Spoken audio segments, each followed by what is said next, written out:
Welcome to Jewel and the Crown, Football Brisbane's podcast about women's football, the longest-serving, highest-rating podcast anywhere in Brisbane. Anywhere is that right, in the world. Yes, How are is. you, Greg? I'm good. How are you, Peter? I'm good. That's good to hear. Hey, it's been an exciting weekend of footy. It has. And I actually saw some football, which was nice, and I chose a good game to be at. Let's get straight into it. Well, the first game that we're going to talk about is the catch-up game between Redlands and Southwest Queensland Thunder. Okay, see, now, I didn't realise this catch-up game was on. So obviously Redlands in the top half, Thunder in the bottom half, but it was one of the first 13. Now we've got a Red Riding report. So the Red Riding report.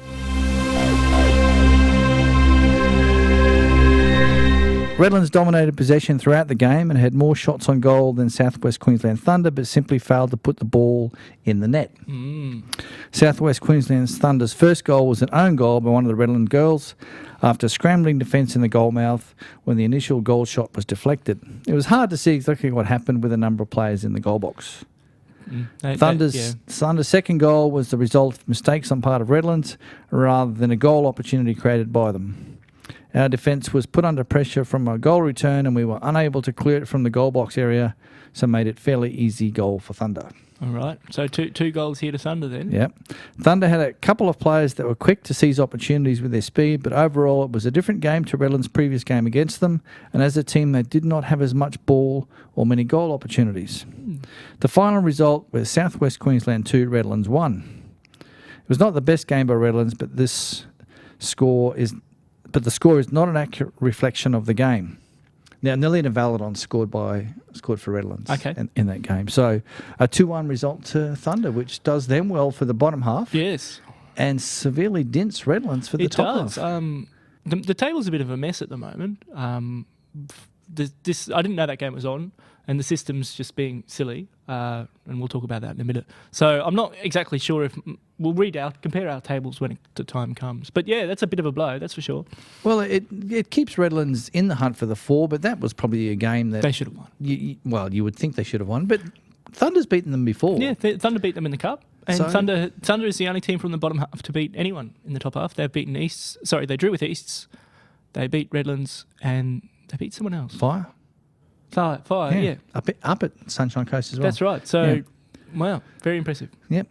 The other game on Saturday night, the big game on Saturday night, was Olympic hosting the Gap. Yeah. Now, I went down to watch, and guess who I found down there? I was down there. I wasn't cooking chips this time, but, it was good. I had some chips. They were good. Good. And speaking of chips, just a side note, decent crowd. Guys, come and buy something at the canteen. No matter what club you're at, buy something. You need to buy something, even if it's a bottle of water, a killer python. Poor Joe, the bartender, was filling in for us. He was bored. And, of course, I'm not saying, we want to make lots of money from the canteen at Annerley, but we do need to justify opening it, which means buy something. Yep. So no matter where you are, buy something. So it was I guess you would call it an upset result with Olympic coming out 1-0 winners over the Gap. Yes, a big upset and a solid performance. Very solid. Goal scorer was Alira Toby, and I spoke to Alira after the match, and this is what she had to say. Hello, I'm here with Alira Toby after Olympic's great 1-0 win over the Gap, and of course Alira scored the winning goal in the first half. How did that feel? Felt great. I'm ecstatic, and I'm glad we got over the top team and came out with the 3 points. Bit of a sweet and sour game for you. Yeah. After the goal, you got subbed off just before half time. Yeah, limping. You're still limping? Still limping. I got not quite sure what happened, but something with my ankle and couldn't really walk on it, so Pip decided to take me off. And so hopefully next week you'll be back? Yeah, I should be back. I'm going to rest it up and be back out on the pitch, hopefully. So just generally with the SEQ League, how have you found it at Olympic this year? Good. I really like Olympic. Our team is really good. I love our coach. We all get along well, and Olympic treats us well, and so I can't complain. I noticed you're now playing in the red and white kit. Yeah. So you were playing in blue and white earlier in the year. Yeah. We have 2 strips, so we've got the red and white and the blue and white, and we sort of alternate between the colours. So we usually just pick on game day which one we want to wear, and considering we wore the red and white last week against Palm Beach, we thought we might as well wear it against the Gap and see how it goes. Big result tonight. Yeah, massive. Big result in terms of you trying to get into that top 4 as well. Yeah, definitely. So do you think you can get there? Yeah, I think with the way we've been playing and taking points from teams that people don't expect is really going to help us out, and we're a lot more confident at the moment. So hopefully we can continue with our form and end up in the top 4. And looking forward to the rest of the season, obviously. What about next year? I haven't really thought that far ahead, but probably definitely end up with Olympic again. And so where were you last year? I was with Ennerley, yep. The Ennerley SEQ squad, and then transitioned over to Olympic this season. And whereabouts did you play your junior footy? I played my junior footy in Ipswich at Ipswich City Bulls all through my younger years. Well, you're not that old. Yeah, that's true. I'm not that old, but I'm old enough, I guess. Yeah. But yes, I played at Ipswich City Bulls and came over here with Pip when he asked me to when they first started out. Yep. So here I am. So here you are and enjoying your footy. Yeah. You got a massive smile on your face. Yeah, so, I'm ecstatic. Look, we better get off because here come all the Gap girls. So yeah, that's awkward. No, that's good. You played really well. Thank you very much, Lara. Thank you for having me. How's that? Yeah. Former Ipswich City girl. Yeah. I think her sister still plays in Ipswich City has for the last few years in their Div sort of 2 side. But it was a nice goal. It was a good goal. She pounced on the ball sort of on the edge of the centre circle, I think, and stole it from the defender and raced away and slotted it past the keeper. Split the defence, pace through the middle, and a good one-on-one finish. She held off another defender coming back. Yeah, so it was a great finish. Probably about the only real chance for either team during the game, I think. The Gap didn't have a lot of shots. No, they had a few in the second half that were blocked on the edge of the box, but they never really got in behind. No. And they suffered for it. Yeah. Other interesting news from the game, 3 yellow cards for Olympic. They had to defend, especially in the second half, a lot. Couldn't get the ball out of their own half. Well, to Gap's detriment, Olympic couldn't transition from defence to attack. The Gap kept winning the ball back before Olympic could get out of their own half. And looking at the game, I'm thinking, if the Gap had dropped off a little and let Olympic push up, they might have created some space in behind. Yeah, might have caused them out of shape. But they're so patient, Olympic. You know, they wait for a mistake. And I don't mean a mistake like Steven Gerrard sort of slipping over, but, you know, any poor touch, which is what happened for Alira Toby's goal, wasn't 100% perfect, the touch.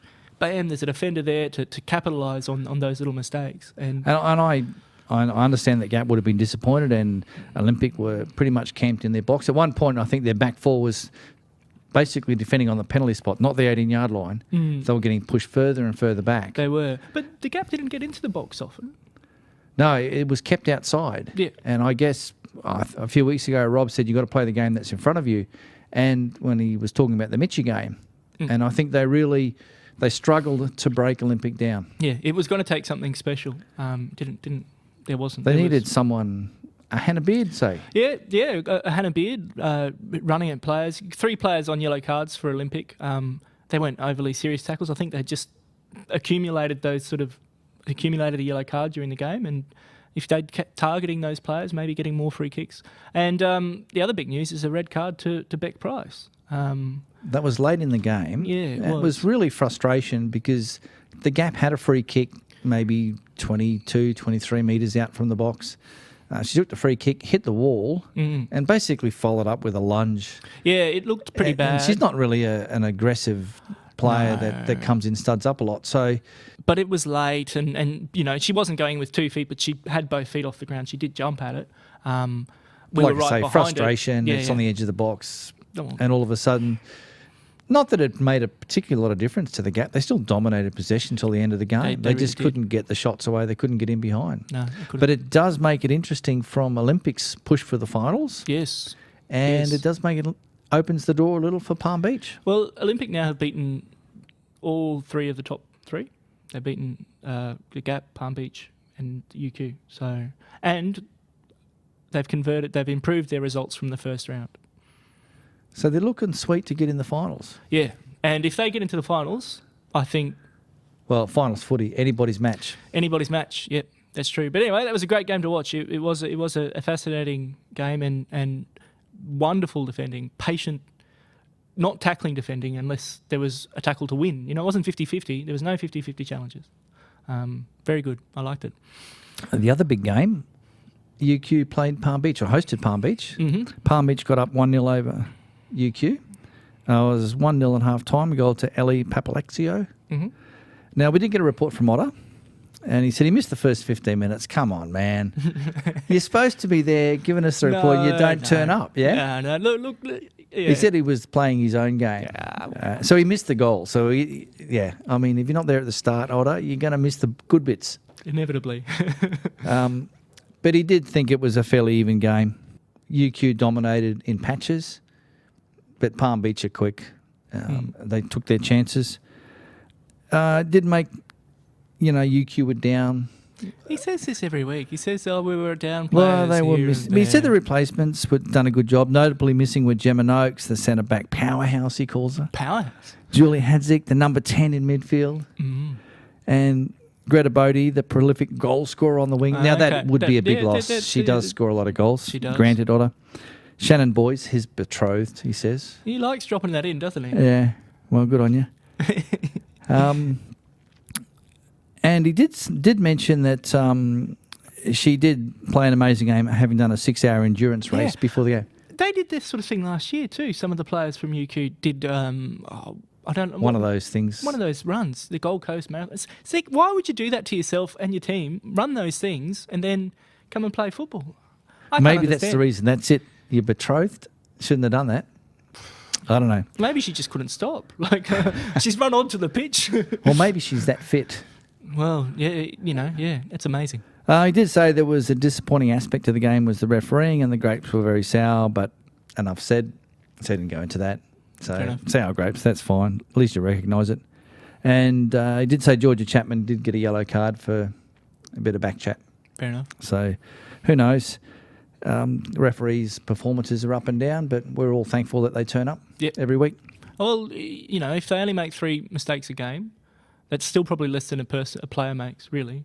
I mean, you haven't seen me play, have you? Well, I'll make a lot more than 3. They say games are lost by inches. Well, there's no inches for a referee's decision. It's right or it's wrong. They can't sort of say, well, if it was 3 inches to the other way, whereas, a player can say, I missed it by that much, so I did good. Whereas, well, anyway. Yeah. He did say that Shannon Merrington man-marked Harriet Withers. It was a deliberate tactic. And as she changed wings, the UQ defence changed as well. Right. And they still managed to keep their shape pretty well. Okay. Having said that, final result, Palm Beach 1, UQ 0. Yep. And the final game for the weekend was Sunny Coast 0, East 2. But that's not right, is it? No, the final score of that game was Sunshine Coast 3, Eastern Suburbs 2. Okay, so the system, the computer that I looked at this afternoon is wrong. You need to talk to the coach. Well, I shouldn't need to. I mean, this is I know, it's really weird. I think the score was 2-1 at half-time. If it wasn't, I'm making it up. I don't care. Let's make it up. I do know that Sunny Coast scored 2 goals in the first 20 minutes. Okay. East were slow to switch on. Mm-hmm. Now, Jeff wasn't there at the game. He had to work, so East have got a big excuse that the coach was absent. But he did say they started poorly and they were down 2-0. Yep. Well, that's the way it is. Yeah. So East have now lost all 3 games in round 2. All right. So they're struggling to get to the finals now. Yeah. And Sunny Coast, while they can't make the finals, they're a little bit off the pace as far as the ladder's concerned. They are turning in some good performances, which definitely bodes well for next season. Yeah, well, yeah. If they're in it. Who knows? In the SEQ WPL 2, Annalee took on South United and won 1-0. Apparently a bit of a goalkeeper error let Annalee win that one. Taringa Rovers lost in a big way to Mitchelton. 8-1 apparently. 8-1. Your score, yep. And Western Pride lost 9-2 to Peninsula Power. And Brett Whitfield scored 5 again. 5 again. I guess the second time this year she's got 5. Possibly. Maybe more. Anyway. She got 5 against Mitchie, I think. Yeah. No, that could be wrong. I'm not sure. It's but possible. She has scored 5 in another game. Yes, I'm just not quite sure. I know she's done that. Yeah. So those are those results. Brings the table for the top half to Palm Beach on top on 40 points with a goal difference of 67. The gap on 39. That's massive. 67. Yeah. That's unheard of. It's not. I haven't heard of it before. Peninsula Power won it a few years back. I think their goal difference was over 100. Oh, that's just crazy. Well, anyway. Toowoomba had a negative 100 goal difference a couple of years back too, so it's got to add up somewhere. Yeah, somewhere. So Palm Beach on top The Gap 1 point behind on 39 with a goal difference of 58. They have a game in hand. They do. UQ on 33 points. Their goal difference is 26. Redlands on 31. Is that correct? Yes. Okay. That's what I've got. Olympic also on 31. Now, their goal difference is only 20. So if it comes down to goal difference, Olympic's probably not going to squeeze past 5 or 6 goals to catch up. Probably not going to catch Redlands. And East's on 28. I think they've slipped out of the finals race. Yeah. With 3 games to go, technically they could still make it. Mathematically, they could still make it. Their goal difference is still good at 24. Yeah. So the other 2 drop points, but... Well, they have to pick them up. I mean, this is the thing. That's 2 teams have to drop. Yeah. In this top league, every game's a 6-pointer. So Sunny Coast on 22. Is that right? Yeah, okay. That's right. And they're slowly closing that gap up. Yeah, they are. I think it's a race in 2 now. Yeah, it is. I'd have to imagine that either Palm Beach or the Gap win it. And luckily, they're playing this weekend. They are. And so on Saturday at 3 p.m, Palm Beach take on the Gap. Now, this is the last game that the Palm Beach girls are in town for before those few head over to college in the US. So, right. Gap, bad luck. They're still here this weekend. Yeah, well... So they'll probably be as close to full strength as they can be. And I understand the Gap are missing a few, Greg. Missing a few. I mean, Beck Price will be out and possibly some others, I believe. So...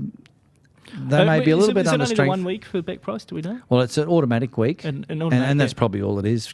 She seemed to come the challenge, off pretty and yeah. She looked a bit shocked, but didn't sort of carry on about it. So you're always shocked when you get a red card. Perhaps the Gap will be a little bit down on numbers. Palm Beach pretty much the same as Palm Beach have been all year.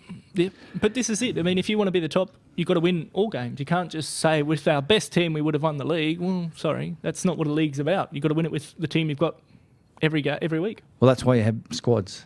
That's right. That's why it's nice to have reserve grade of that second team. So Saturday, 3 p.m, huge game. Who do you think? I'm going for Palm Beach. I want to see a draw. I don't think anyone else can snatch it, but a draw would just make it that much more exciting. just to make it exciting. I think the Palm Beach at home, the Gap low on numbers. Palm Beach will be full of confidence, trying to give the girls a big win. If they can win this weekend, there's only 2 games left to play. Yeah. They'll get what would be another if they win, they'll be 4 point gap. 4 points in front. And that even that game in hand won't be enough to catch them up if they can win their last 2 games. No. So yes. Yeah, whoever wins I think the prize is there for Palm Beach. I don't know. I think I'm tipping a draw. Not many draws in this league, so this is the one I'm going for. Okay. I was terrible last one. I think I got them all wrong. And you got them all right, so... Isn't that normal? No. Okay. 7 p.m. on Saturday, UQ take on Olympic. Oval number 3. Oval number 3. A huge game for Olympic. UQ are probably...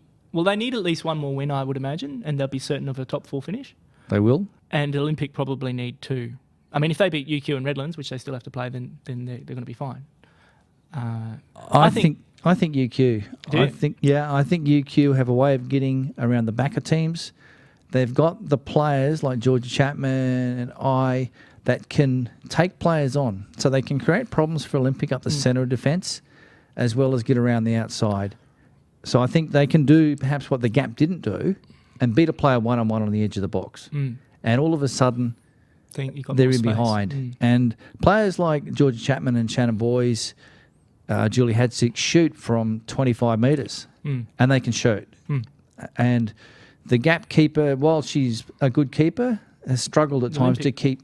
the Olympic keeper has struggled at times with some of the high balls coming in. She's looked more comfortable with them recently. Yeah, definitely. It's definitely a part of the game she's improved. Yeah, well done, Kirsten. But I think, those 25-metre shots into the top corner are going to trouble anyone. Well, that's right. Except perhaps Joe Buckley or someone. Maybe. She seems to pull saves out of everywhere. She does. Although she's lost a few recently with games. So I'm going for UQ.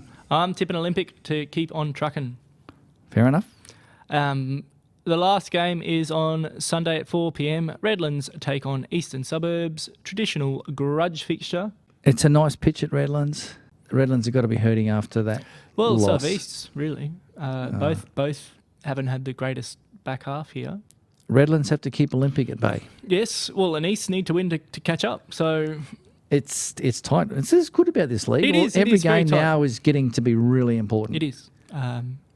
It is. So I'm going for Redlands. You're going for Redlands. I think East will have to turn it around. 3 on the trot losses. Oh, has that ever happened to East before? Probably. If you're playing top league, you've probably lost 3 in a row. If you finished 5th or 6th in the league, you've probably done that before. It's possible, yep. But in this league, I'm still going for Redlands. I think Tegan Stew a goal. Okay.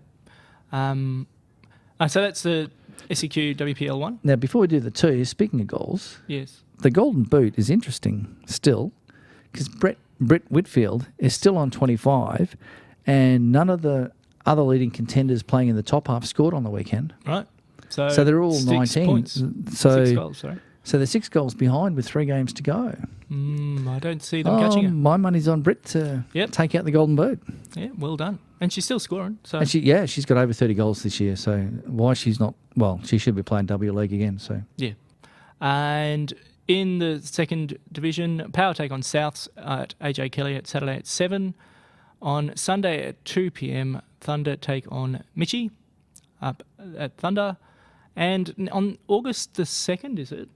Yeah, that's the Cup weekend, isn't it? Why is that? Taringa taking on Western Pride then? I did try to find out, but I haven't had an answer back as to why that game has been put back a week. Yep. Not really sure. Okay. Well, might be a field availability issue. But could have been that. Well, given that the round 2 was drawn after all the other games were drawn, maybe they do have a problem trying to get that game scheduled at Taringa on that weekend. Anyway. And the 2nd of August was free, so perhaps if their Capital One side was at home and that type of thing, they just said put it back a week and it's done. So, just before we get on to it, in the BWPL, it's a top of the table clash this Friday night at 6:30. East take on Ipswich Knights. Knights are 7 points in front at the moment, so if they win this game, I think they've sealed the premiership and thus the champion of champions thing. I think they'll win it too. It'll be good to take on your rivals and beat them at home to grab the trophy. So good luck to Ipswich and East. And they'll be looking for something out of the season. Well, yeah. Well, everyone's looking for something. If you can get your second team up into a final or into a trophy, good for the club. Good. Now, we're going to take a quick break, and when we come back, we should have a guest. But before we do that, I've still got a couple of little things for you. Now, you do know that Gabriel Marzona has signed for Perth Glory. So the gap winger. Yes. So that's been floating around. So she has done that.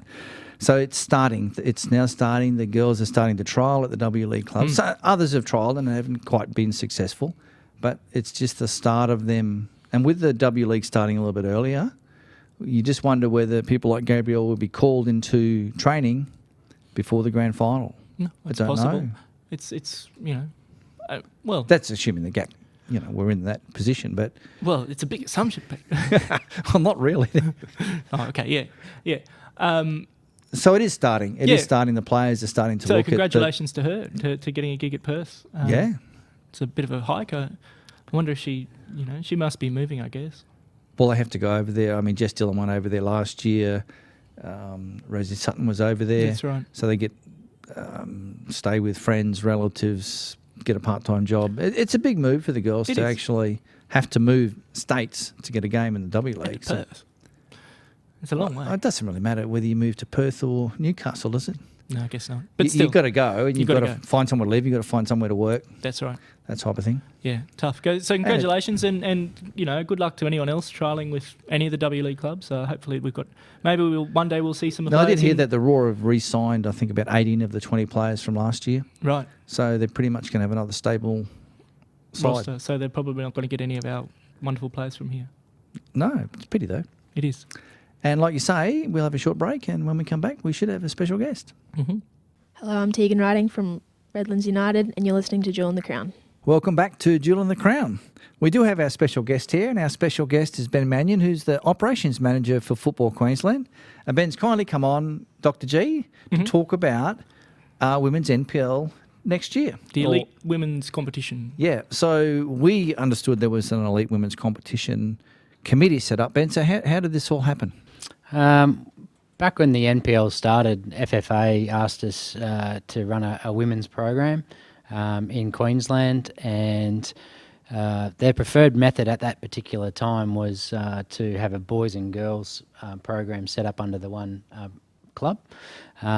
We've had some challenges in that over the last 18 months, and the beginning of this year, Mike Quarmby from Football Brisbane and myself decided to bring together the NPL of what it was and the Football Brisbane Premier League, Women's Premier League. And now we're landed, I guess, with an SEQ WPL. And try saying that every week. It rolled off his tongue pretty quick. Yeah, I'm used to saying it. So I guess we've then agreed to come up with a process of setting up a steering committee. And that steering committee was a couple of people that Football Brisbane put forward. I chaired the committee, and we brought in key people from the Brisbane Roar, NPL and our community clubs to participate within that, to set up a structure which would best benefit women's football and the legacy of women's football in Queensland. So, which is good, and the first feedback, I guess, was last Monday night where there was a forum. Yes. So what happened to that? What came out of that? Well, we had 40 people come to the forum, which was really good, from all range of clubs across southeast Queensland, as far as up in Toowoomba and down at Palm Beach and up from the Sunshine Coast. So, and then our Brisbane club. So it was really good to see so many people there. We provided a list of recommendations to the forum, which we wanted to take to Football Federation Australia and to the Football Queensland Board to rubber stamp, if you like, for 2015. Some of those are limiting the competition to 10 licences in 2015. So there's going to be new licences, I understand? We're at the process where we're going to have a timeline of a 3-stage process, and that first part of the timeline will be an expression of interest. So it's no use setting up a 10-team comp if only 8 teams want to apply for it. So we'll set up an expression of interest process. Out of the back of that, we'll determine how many clubs will be issued licences. We'll have a look at our existing NPL structures and the clubs that are doing the right thing, and the clubs that want to come in that have historically been doing the right thing in women's football. And part of the recommendation to FFA is to include some of those clubs. So there's a licence period? There'll be an expression of interest period up to the 8th of August. There'll be an application process up until, I think it's about the 9th of September. And then we'll announce the licensees towards the end of September going into 2015. Hopefully before grand finals and everyone buggers off. Yeah, which is always a problem. Yes. Yeah, of course. I think we're looking at the Friday before the school holidays as being the announcement. Yep. So with that, you say this is just a rubber stamp. You think it's likely that FFA and the board is at Football Queensland are going to approve this? You don't see there's any problems so far with? Some of the things that we've done is there's a set criteria. There's 10 criteria built around teams, youth development, coaching accreditation, facilities, medical reporting. There's a whole range of things within that criteria that are subsections, if you like. So the recommendation from Football Federation Australia is, for example, to have 13s, 15s, 17s and opens. The committee recommended that instead of 17s that we had a youth women's competition that was more of an under-20s. Okay. Similar, we didn't want to call it reserve grade in the talented player pathway. So we went with a 20s age group, which gives us, I guess, some scope for 16, 17, 18, 19 and 20s for those girls, with the ability for clubs to bring back some overage players that potentially are coming back off injury or out of form, or we want to keep in the program, but and maybe mentors as well for the younger girls. So there's some of the recommendations in and around that. And then some recommendations around coaching accreditation and making courses more readily available for women coaches, as well as the coaches. Is there any requirement that they have to be women's coaches or assistant? assistant coaches. I remember when it was coming up last year, I think from memory there was a requirement you had to have a woman coach as an assistant within the program. There's not so much that now. There's a technical director and first team coach that's required. We've said that within the first 2 years that person could be one and the same thing.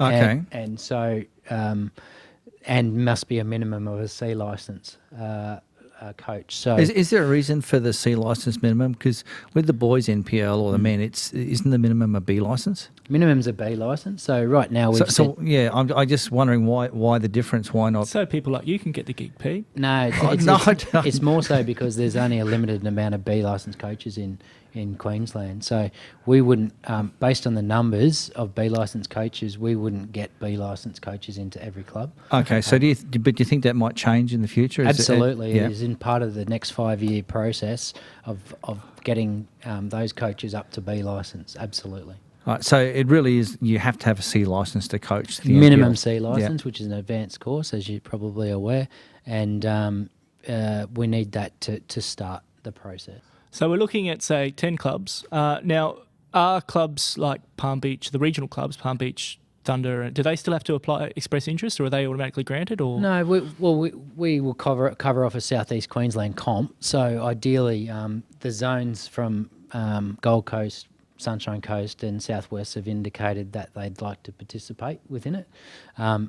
Albeit that those clubs have to put forward an expression of interest to continue. But if they did, it'd be highly likely, and I'm not necessarily on the panel that judges it, but it's highly likely that those areas would be included in a competition. So that would leave potentially possibly 7 from Brisbane. Yep. And where would that leave, say, the Women's Raw? Yes. Would they be involved in this competition? We're having some discussions with Raw and our QAS coaches at the moment as to the best model for them. Being a World Cup year next year, a number of players will go into camp and also will go away to Canada to the World Cup. And then the NTC girls that underpin that, there's some food for thought that this year they've been playing against the boys. And the competition they get at the NTC or National Championships are at that sort of under 14, under 15 level anyway. So there's a bit of a push to continue that and play those girls midweek. So against some of the boys' teams. So equally, there's been a recommendation from the W League coach, which is that they compete in the senior women's competition. So we've still got some work in and around that. Well, yeah, as I guess a long-standing coach in women's football and having spoken to a lot of coaches, the feedback I've gotten is that they'd like to see them in the women's comp, which would be, great for the women's comp, but also great for the development. If you've got these 15-year-old girls coming out of the NTC program, playing against the top women players, and certainly we know there's a lot of players in the local competition that do go off and play W League in the off-season effectively. We talked about, Marzono signing for Perth and things like that. So these girls would get some really good experience against these stronger women and good players, which have that experience. They're smart players as against perhaps the 15-year-old boys, which are maybe technically gifted and quick, but don't have the experience necessarily in game. There's some challenges around playing the boys as well. I've had some conversations. Brooke Spencer's just come on as our Women's and Girls Development Officer with Football Queensland. I speak to Belinda regularly about her W League girls, and a number of those girls historically have done different things against the women. When I say different things, they might take a player on with their left foot and shoot. In the boys' comp at the moment, they're finding it a little bit more physical, and they're stopping some of the things that historically they have done. So we've found that before with players playing up in the boys' age groups and the girls' age groups, where players do a job or cope, as opposed to develop. And so we need to find the right balance for the NTC girls to see where they fit. If they did come into the girls' program, we would probably see them as an 11th side, but they would probably play midweek against senior opposition. That's a nice way to do it, I think. You, in effect, they're about development. They might just play against the Brisbane teams, So once every 7 or 8 weeks, they'd come around and play against the senior women's team as a midweek game, and we go from there. So perhaps not accumulate points in the competition? Maybe not. Yeah. We haven't had that discussion. So with the other teams' licences that are effectively up for grabs now, there's obviously clubs that are existing NPL, and thinking like Moreton Bays and the Western Pride. Are they going to be competing with the Brisbane clubs, traditional clubs, the Gap, East, Peninsula Power, for these remaining licences? We need to sit down with the NPL clubs and work out exactly who wants to run the women's program. Some have indicated that they might not. And there's active traditional women's football clubs that want to be part of this. So I think there's probably a nice spread geography-wise across the city as to where those places are. But, you're looking at, Peninsula, the Gap, East, and the 6 NPL clubs in that area that potentially could be all applying. In saying that, we'll also look at the history of what they've done in women's football, and that'll be a percentage weighing towards. Now, I did pull out some stats because Dr. G just loves his stats. What's your stat? Come on. In the last 15 years, just talking about the premiership in Women's Premier League in Brisbane, Right. Redlands have won it 3 times. Okay. So last 15 years, so like recent history. Mount Gravatt have won it 3 times, who don't exist anymore. The Gap have won it twice, Power twice, QUT have won it twice. QUT? Yep. And East have won it once. Toowoomba, who obviously don't exist as Raiders anymore, and the QAS. 15 years ago, and that was when QAS were playing as their own team. So over the last 15 years, Redlands have won it more than anybody else. Well, but interestingly, the Mount Gravatt aren't there anymore. QUT's not there anymore. Toowoomba's not there anymore. And Toowoomba's not there, and the QAS is still up for. Yeah. Well, the QAS then was a lot of the older girls, not the NTC program. Yeah. So interesting. So that.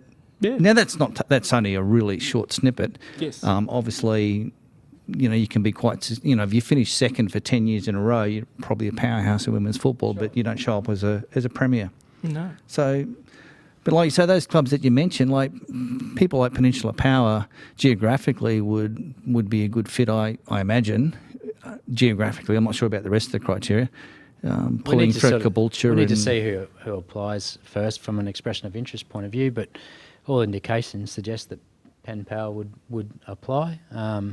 What about going south? Like Palm Beach is way down the southern end of the Gold Coast, so there's a huge strip between Palm Beach up to Souths, really. Souths are still relatively close to the city. Is there scope for perhaps another team from the Gold Coast? A Logan team or something. Or a Logan team somewhere down there? Well, as I said, let's see who applies. But Gold Coast have indicated that any more teams out of the Gold Coast will fully affect their local competitions. And they'd only be recommending that we take one team from the Gold Coast at this stage. So if you were smart and you set up a team that was like a kilometre north of the zone, you could probably draw. Well, one of the questions I had was geographically, the cost of fuel and that, if you've got to travel more than 20 minutes to training 3 times a week and to a game, it's going to be fairly expensive. If you're driving 45 minutes to get the training 3 times a week. For all their clubs, man. That's no big. It's just something that probably, if you're looking at setting up a competition, geographically, it would be nice to have an even spread. Do you think so this is to start next year? Do you think that's a bit rushed, or do you think no? You think that'll get up? Yeah, I don't think it's a bit rushed. We've had a significant competition review by Brisbane done last year, which Tracy Confessor chaired. I'm actually on that committee. So that there was some significant findings in that, which we used as part of our documentation. What I said to the committee at the start is we don't need to reinvent the wheel here. FFA set the criteria. Football Brisbane had done a competition review. We had a draft framework of how the NPL needed to sit. And then we needed to consult with the clubs. And that's all of those things we've done and provided recommendations. And based on that, we'll have a pretty significant wait and see, I guess. Now, being Football Queensland, and we are Football Brisbane, but we're not all of Queensland, what about places like, the Wide Bay Revolution, they're going to be looking at coming in, perhaps not next year, but down the track? Are you looking at that? Good question, actually. The recommendation from the committee was from a regional perspective, which is, and I say regional, outside of southeast Queensland, so the 4 zones here. We currently have women's programs set up in Cairns, Townsville and Mackay, and in Rockhampton and Gladstone and Wide Bay we have an Intercity Cup program. So players in that area play for their club on a Saturday, and once every couple of weeks they play for Rockhampton or Gladstone or Bundaberg, Maryborough, Harvey Bay, Gympie. So that seems, we had our first year of that this year, and that seems to have worked quite well. Wide Bay have still got some work to do in relation to the Revolution, and where that sits next year is up in the air. So what about places like Townsville and Northern Fury? Fury, the Heat in Cairns and Mackay Crusaders all have women's programs, and they are playing those. Townsville are out of the community competition. Cairns play in the local community competition up an age group, and Mackay are currently bringing together players girls that play at clubs or community clubs to come in for specialised training once or twice a week. So there's still some work to do in those areas. So what sort of push is FQ putting behind places like the Fury, where the next step for them perhaps is to get a W League side in at some point in the future? Maybe not the next year or two, but yep. We're part of the conversation. We're heading to FFA tomorrow to talk to the head of women's football, and part of that conversation will be, last year in our current W League side, we had every player bar the goalkeeper that was from Queensland, and we've had a number of players that have had to go into state to play within the W League. We think that we're ready for another team somewhere here, and whether that's north in Townsville or it's somewhere in southeast Queensland is yet to be decided. But that'd be great, wouldn't it? But I think Brisbane Derby in the W League. Absolutely. I'd love to see a team in North Queensland. I think North Queensland would like that as well. I think the work Robbie Graham does up there with the Fury and then the PR machine that continues to roll on is NYL and W League are next, and then after that, obviously they'd like an A League, and they've done pretty well to get 3 A League sides up there in the last week of August, where they'll be playing against the Fury in a 4-team competition over 1 week. So doing all the right things in North Queensland. The other question I've got, Ben, is with the NPL franchises, like say there's a 5-year licence, is there a fee attached to that? Like, is there a significant cost to the clubs? There's no licence fee, if that's what you mean.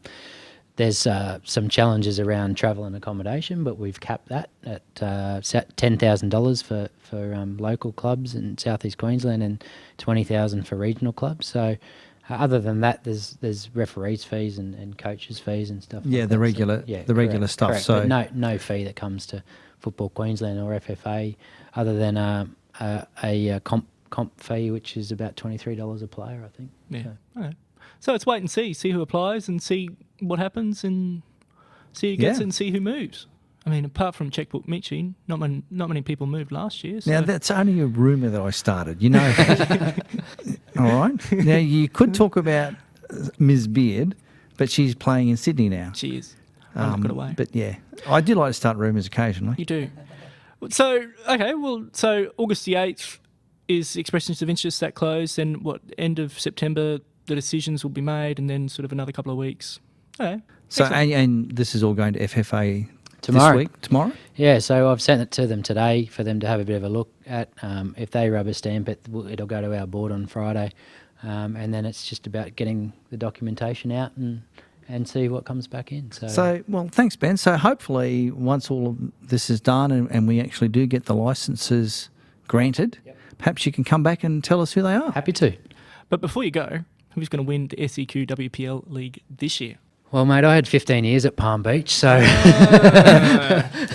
So you didn't play at Annerley, did you? No, I didn't. No. I think it's an interesting league at the moment. I was speaking to the gentleman, the coach from UQ, on Monday night, and there were some interesting results on the weekend. So there were. I think if you told me that I can't remember the exact teams, but I think it was Redlands, the Gap, and someone else lost on the weekend. East, one of the East. East. So if you said if you said that at the start of the season that they'd all lose on the same weekend, I think I'd get shouted down. So so there's been some interesting results. I'm actually heading down to Palm Beach on the weekend to watch the Gap play Palm Beach. So it'll be an interesting game, I think. Yeah, it'll be good. So you're tipping Palm Beach for the title? Palm Beach. I've got a soft spot for Palm Beach, but I hope it's a success. I think. Well, can you do us a favour? Next time you're at Palm Beach, can you get them to fix up the TV broadcasting place so that we get a better view of the game? Absolutely. It's down one end now, and it's not the best. I'll have a chat to them. Well, thanks very much for your time, Ben, and thanks for explaining that. I think that's all we need. Yeah, and this weekend there's plenty of women's footy to get out and see. So get out around the grounds. Do like Ben does. Go and watch a game of SEQ. And if your players are listening, talk to your club. Just find out what's going on, whether they're putting in an expression of interest, and whether you can help with that expression of interest. So, thanks for listening.